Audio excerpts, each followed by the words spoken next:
সাজু হৈছে পৰ্যটন বিভাগৰ নিযুক্তি কেলেংকাৰীৰ চাৰ্জশ্বিট 2012-13 চনতেই সংঘটিত হৈছিল এই দুৰ্নীতি মঙলবাৰে চিএম ভিজিলেন্সে গ্ৰেপ্তাৰ কৰে প্ৰাঞ্জল বৰা আৰু অনন্য বৰঠাকুৰক আৰক্ষীৰ জিম্মাত থকা অনন্য বৰঠাকুৰ কৰ্মৰত আছিল দিল্লীত আনহাতে নগাঁৱত কৰ্মৰত আছিল প্ৰাঞ্জল বৰা আজি চিএম ভিজিলেন্সে চিলাপথাৰৰ পৰা গ্ৰেপ্তাৰ কৰে শিৱসাগৰ জিলাৰ পৰ্যটন উন্নয়ন বিষয়া নয়নমণি পামেগামক এই নিযুক্তি কেলেংকাৰীত নাম সাঙুৰ খাই থকা 8গৰাকী ব্যক্তিক নিলম্বন কৰিছিল চৰকাৰে চিএম ভিজিলেন্সৰ এছপি ৰজি কলিতাই জানিবলৈ দিয়ে যে বৰ্তমান পৰ্যটন বিভাগৰ নিযুক্তি কেলেংকাৰীৰে জড়িত মুঠ 3 অভিযুক্ত আৰক্ষীৰ জিম্মাত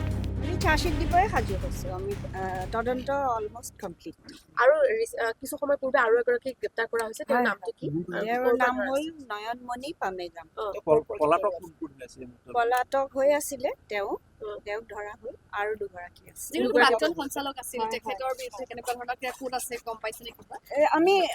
আপোনালোকে চব গমেই পাই আছে মই চব আপোনালোকৰ পৰা একো লুকোৱা নাই আপোনালোকে গম পাই আছে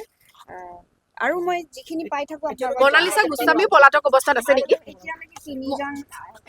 মনালিসা গোস্বামীও পলাতক অৱস্থাত আছে নেকি আমি চাই আছো গোটেইখিনি আপোনালোকক মই জনাম আৰু দুগৰাকী জামিন পাইছে ন হয় হয় বাকীখিনি জামিন পাইছে কিন্তু সব চাৰ্জশ্বিট যাব সব যাব